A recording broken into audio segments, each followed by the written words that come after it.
Does this set look okay? Can you see the holes in the walls? I hope not. So it might be one of those that when you want to make a time lapse, you just set up a camera on a tripod, press record, let it sit there for like 10 minutes straight, then you speed it up in post and voila, you're done. Now if you're one of those, then you're a disgrace.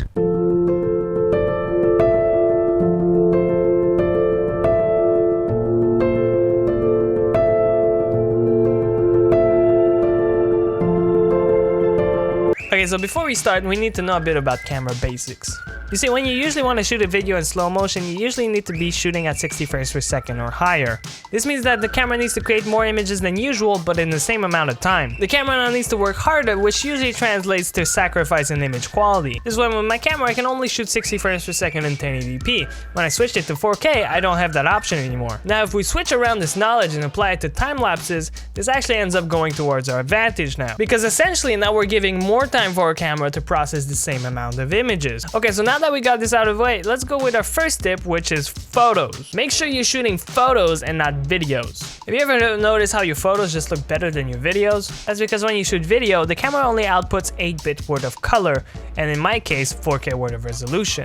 Now, if you shoot pictures instead, your pictures will now be processed in the raw format, so that means 14 bits worth of color and 24 megapixels worth of resolution. Now, if you didn't know, 24 megapixels is roughly 6K worth of resolution. So essentially, now you're shooting 6K 14-bit raw. Like, when's the last time you could ever say that to someone? Hey, you see that time lapse? 6K 14 bits raw. So shooting photos will give you literally the best image quality that the camera can offer, which will be way richer and way sharper, and it's also way easier to color grade. My second tip would be shutter speed. So you may be familiar with what is called the 180-degree shutter rule, which states, your shutter speed shall be double your frame rate. I don't know what's with the accent, by the way.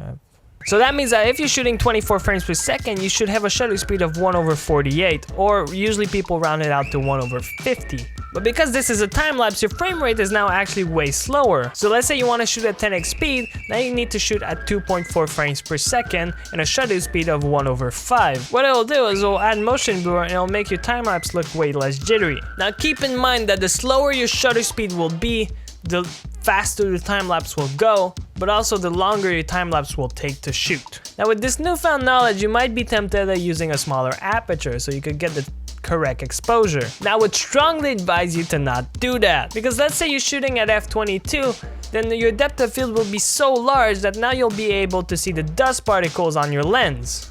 Instead, I just advise you to get an ND filter and expose your images that way. So now you can stay with a lower aperture and you won't be able to see the dust particles on your lens anymore.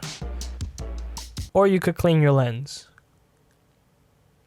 The last tip I would say would be to shoot your time-lapse in fully manual mode. That means locking your shutter speed, your ISO, your aperture, your white balance, and most importantly, your focus. In one of my time-lapses, I accidentally left autofocus on, and you can see how the time-lapse is super jumpy and like completely unusable.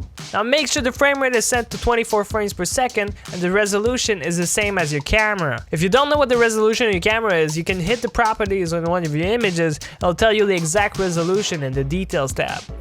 Before placing the image in the time-lapse, you want to make sure that the speed of the image is set to 1 or 1 frame.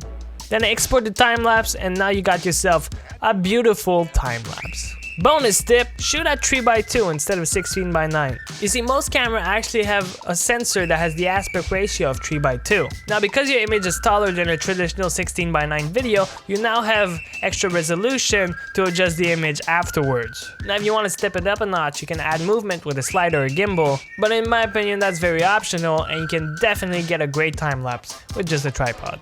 I say hello.